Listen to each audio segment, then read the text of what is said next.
చేసేవాడు కదా అని అన్నయ్య చేసేవాడు, అన్ని పనులు అన్నయ్య చేసేవాడు. ఇక మా చిన్న చెల్లి పెద్ద చెల్లి ఎక్కువ చేసేది.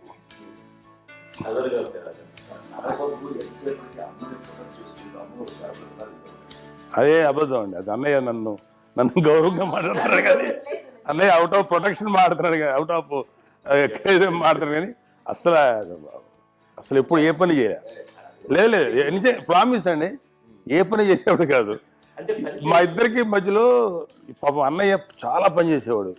ఎంత పని చేసేవాడు, నేను ఇచ్చిన తర్వాత మళ్ళీ నాకు ఏదైనా చిన్న పని చెప్తే అది కూడా నువ్వే చేయనివ్వండి. ఆ కోపం వచ్చేది, కోపం వచ్చి ఒకడు కొట్టేవాడు, కొడితే కోపం వచ్చేది తప్ప నేను వెళ్ళేవాడిని కాదు. అమ్మకి ఎప్పుడు ఏంటంటే ఒక ఏ పని చేయడని, అంతే, నిజంగా ఏ పని చేసేవాడిని కాదు. అవునా? లేదు లేదు ప్రేమ